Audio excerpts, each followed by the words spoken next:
मान ने अपनी कंस्टिट्यूएंसी के लिए क्या किया इतने सालों में? सारा गिनाओ है। मैं गिनाऊं? एक सवाल तक नहीं उठाया संसद में, ये उन्होंने कहा। किन्होंने कहा? चन्नी साहब ने। एक काम करो, आपके पास फोन है? सिर्फ कविताएं सुनाता है, सिर्फ शेर व शायरी करता है, कोई सवाल नहीं उठाता है। मुझे चन्नी साहब को स्पीकर पे लगाओ। एक मिनट, आप एक काम करो, एक भगवंत मान पार्लियामेंट यूट्यूब पे डाल लो, आपको जो मुद्दे पे बात करनी है वो करो।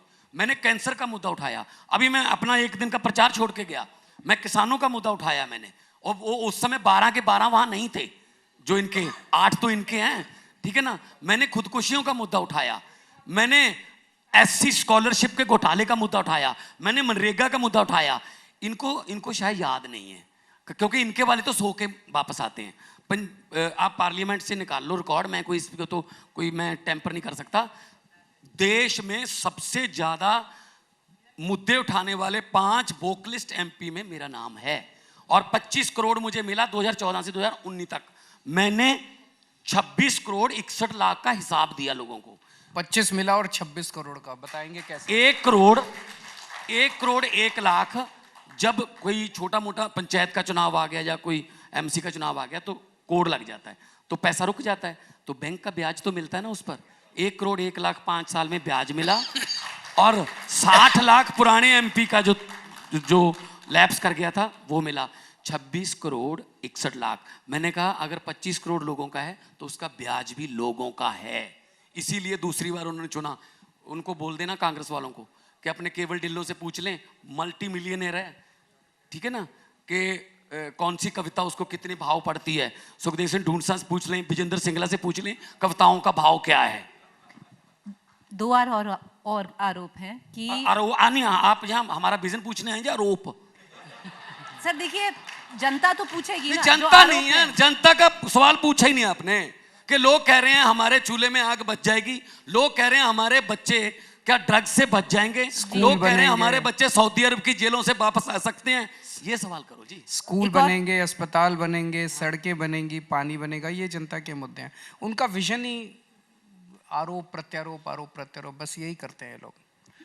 एक सवाल जो उठा है, जो उन्होंने प्रियंका जी आए धूरी, प्रियंका जी कह रहे हैं जो दिल्ली से आए हैं उनकी सरकार मत बताना। प्रियंका मोगा रहती है,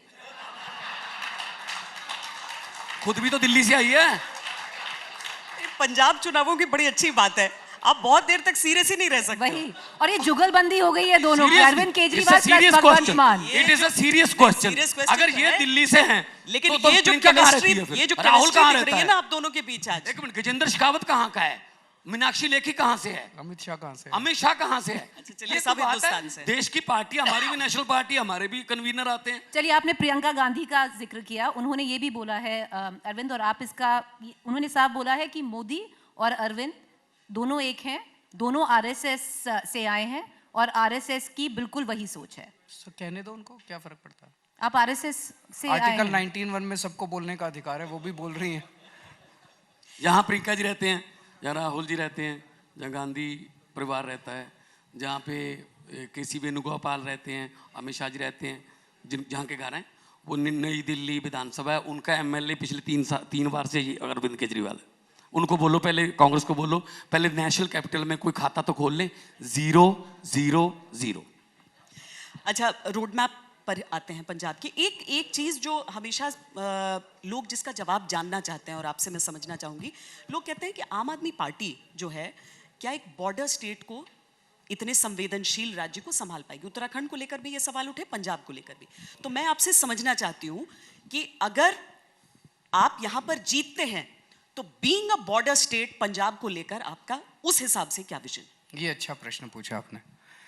मेरे पास पिछले कुछ दिनों से भी कुछ लोग आके ये प्रश्न पूछ रहे हैं जी, जिस तरह से बीजेपी और कांग्रेस के बीच में खासकर पीएम सिक्योरिटी को लेके राजनीति चल रही है, ये अच्छी चीज़ नहीं है। पिछले कुछ महीनों के अंदर लुधियाना में बॉम्ब ब्लास्ट हुआ, बेअदबी की कुछ घटनाएं कोशिश की गई, टिफ़िन बॉम्ब मिल रहे हैं, ड्रोन्स रोज आ रहे हैं, और प्रधानमंत्री की सिक्योरिटी ब्रीच एक सीरियस इशू है, जिसके ऊपर सीरियस बातचीत की बजाय तू मैं हो रही है। तो जनता थोड़ी सी इनसिक्योर फील कर रही है। आम आदमी पार्टी की दिल्ली सरकार के हमारे केंद्र सरकार से 100 मतभेद हो सकते हैं, लेकिन जब जब बात पब्लिक इंटरेस्ट की आई और देश की आई, हमने केंद्र सरकार के साथ दिल्ली में मिलके काम किया। कोरोना का ही ले लीजिए, कोरोना के टाइम में कई ऐसे मौके आए जब केंद्र सरकार ने भी हमें प्रोवोक करने की कोशिश की, लेकिन हम थोड़ा झुक गए, हमने कोई वो नहीं किया। केंद्र सरकार के साथ मिलके, इनफैक्ट हर प्रेस कॉन्फ्रेंस में मैंने केंद्र सरकार का शुक्रिया अदा किया, उन्होंने हमें मदद की। पंजाब के अंदर भी 3 करोड़ पंजाबियों की सुरक्षा हमारे लिए अहम है। इसमें हम किसी किस्म की राजनीति नहीं होने देंगे।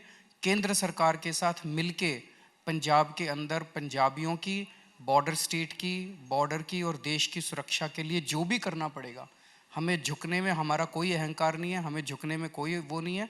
केंद्र सरकार के साथ मिलके काम करेंगे, नंबर 1। नंबर 2, बॉर्डर से जब नशा आता है इधर, बॉर्डर से जब टिफिन बॉम्ब आते हैं इधर, बॉर्डर से जब क्रॉस होता है, कहीं ना कहीं उसमें भ्रष्टाचार होता है। बॉम्बे ब्लास्ट में ये पाया गया कि RDX बॉम्बे कैसे पहुंचा, तो पता चला कि कुछ कस्टम के ऑफिसर्स थे जो बिक गए थे।